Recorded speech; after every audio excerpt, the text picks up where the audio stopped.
Praise the Lord. நல்லா இருக்கீங்களா? இந்த டிசம்பர் மாதம் இந்த முதல் நாள் உங்களை பார்ப்பது மிகுந்த மகிழ்ச்சி.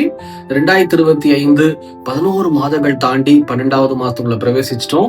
கர்த்தருக்கு ஸ்தோத்திரம். இந்த நாளிலும் கூட இயேசு நமக்கு நல்ல அருமையான ஒரு வாக்குத்தத்த வசனத்தை காண்பித்திருக்கிறார். என்னன்னு சொல்லி பார்க்கலாமா? பைபிள் எடுத்துக்கொள்ளுங்க. ரோமர் 2ஆம் அதிகாரம் 10ஆம் வசனம் 2வது வரியிலிருந்து வாசிக்க நல்லா கவனிச்சு பாருங்க. எவன் நன்மை செய்கிறானோ அவனுக்கு மகிமையும் கனமும் சமாதானமும் உண்டாகும். இந்த மாசம் ஆண்டவர் நமக்கு 3 விதமான ஆசீர்வாதங்களை தருவேன்னு சொல்லி வாக்குத்தத்தம் பண்றார். அதுல முதல் காரியம் பாருங்க, மகிமை. 2வது கனம். 3வது சமாதானம். இந்த 3 காரியத்தை கொடுப்பேன்னு சொல்றாரு. ஆனா யாருக்கு கொடுப்பேன்னு சொல்றாரு? நன்மை செய்கிற மனுஷிக்கு இந்த 3 காரியத்தை ஆண்டவர் கொடுக்க போகிறார். நன்மை செய்யணும். நன்மை செய்வதற்கு முதல்ல நம்முடைய நினைவுல நன்மை செய்ய யோசிக்கணும். நிறைய ஏசப்பாவோட பிள்ளைய நன்மை செய்ய யோசிப்பதே கிடையாது. நம்ம எங்கெல்லாம் போறோமோ நம்மளால முடிஞ்ச நன்மைகளை செய்ய நம்ம ஆவலாக இருக்கணும். பாருங்க, அப்போஸ்தலர் 9ஆம் அதிகாரத்துல 36ல இருந்து 41ஆம் வசனத்துல வரைக்கும் நீங்க வாசிச்சு பாருங்க தயவு செய்து. அங்க இதோ தொற்காள் எனக்கூடிய தபித்தாள் அப்படின்ற ஒரு ஸ்திரீ வாழ்ந்துருக்கிறாங்க.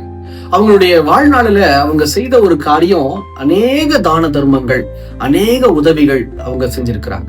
அவங்க வியாதிப்பட்டு மரணம் அடைந்த போது அருகாமையிலேயே பேதுரு அப்படிங்கிற ஊழியக்காரர் இருக்கிறாரு. அவரை கூட்டிட்டு வந்து ஜெபிக்கும் போது ஒரு காரியம் செஞ்சு நடந்திருக்கு. மேல் வீட்டு அறையில பேதுரு போயிட்டார். அங்க மேல் வீட்டு அறையில நிறைய ஜனங்க, குறிப்பா விதவைகள் எல்லாரும் ஓடி போய் அழுது தபித்தாள் எனக்கூடிய அந்த ஸ்திரீ செய்த நன்மைகளை எல்லாத்தையும் காமிச்சு அழுது இருக்கிறாங்க. அதுக்கப்புறம் தான் பேதுரு சுவரை பார்த்து ஜெபம் பண்ணி அற்புதம் செய்கிறார். என்ன செய்யறாரு? தபித்தாளுடைய கையை பிடிச்சு எழுப்புறாரு. தபித்தாள் எழுந்துச்சிட்டாங்க. இதை நான் ஏன் சொல்றேன் அப்படின்னா, அந்த தபித்தாள் இதோ மரணம் அடைந்தும் எழும்பினது எதனால அப்படின்னா அவங்க செய்த நன்மை தான். எவ்வளவு பெரிய ஆசீர்வாதத்தை தபித்தாள் பெற்றுக்கொண்டாங்க பாத்தீங்களா? அந்த இடத்துல இந்த ஜனங்கள்லாம் ஓடி வந்து இவங்க செய்த நன்மைகளை காமிச்சிருக்கிறாங்க பேதுருட்ட. பேதுரு ஜெபம் பண்ணும் போது கர்த்தர் இந்த பெர்மிஷன் கொடுத்து ஆசீர்வாதத்தை கொடுத்திருக்கிறார். எனக்கு பிரியமான சகோதரன், என் சகோதரிய, இன்னைக்கு நம்ம வாழ்க்கையில நன்மை செய்யறோமா?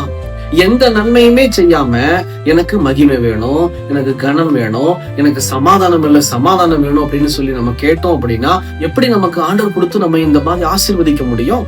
நம்ம என்ன நன்மை செய்யறோம்?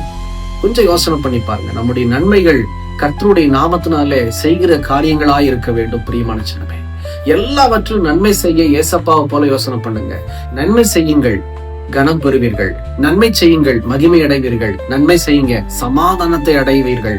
இதுதான் கர்த்தர் நமக்கு இந்த மாசம் கொடுக்கிற வாக்கு தத்துவம். இது இந்த மாசம் மட்டும் இல்ல, நீங்க நன்மை செய்ய ஒப்புக்கொள்ளும் போது வரக்கூடிய எல்லா நாட்களும் இந்த ஆசீர்வாதத்தை நீங்க பெற்றுக் கொள்ளுவீங்க. வீடியோ லிங்க் கிளிக் பண்ணி பாருங்க. கர்த்தர் உங்களோட இடைப்பட்டு பேசுவாராக. God bless you.